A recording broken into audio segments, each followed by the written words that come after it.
ilang factor po ba working together sa isang may show? ano? May ilangan Ay, factor. wala. Pero ako yung ninenervyos for him. Bakit naman, Hindi ma'am? ko alam. Siyempre, di ba, parang sana maganda, okay yung gawin niya. Parang ganun, parang anak mo, ganun.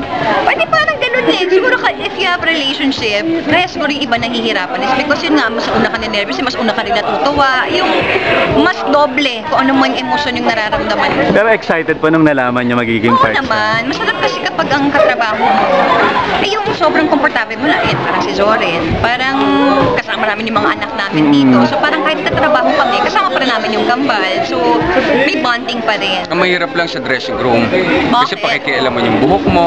Ay, hindi ah. Bakit ganyan ang slit mo? Napakataas ata niyan.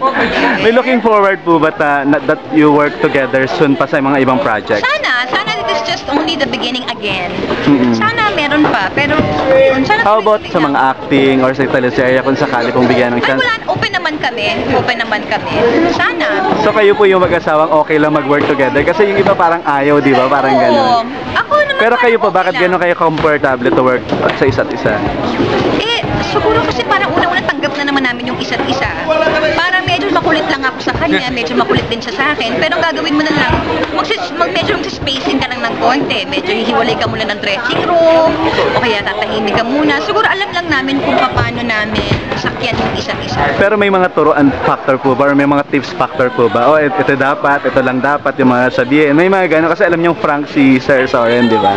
Naku, medyo dapat buti nga katabi ko siya para pag medyo masasobrahan yung apakan ko na lang siya. Diba? May mga lang ako, tips lang ng konti, mga ganun. Yun lang, na dahan-dahan. Kayo po, Sir Soren, Well, sa voiceover pa lang sermon na inabot ko. Hindi dapat ganyan voiceover, pero she means well. Kasi nga, bago ako, hindi ko alam yung kumbaga yung it's not gimmick yung bawat show kasi may kanya-kanyang I would say Parang dating or kung ano ba ang ibig sabihin ng ano ba ibig sabihin ng programa namin. May theme, parang kumbaga may ganun. susundan ka, medyo naiiba yung tono ko.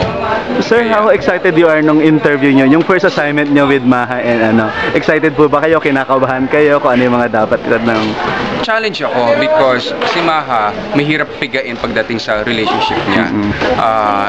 Somehow, nagawa ko naman yung assignment ko na pigain siya kahit papano na meron ako napiga. So, yun yung mga challenges na dapat aware ang interviewer na dapat meron mapulot ang audience na or marinig na hindi pa nila naririnig.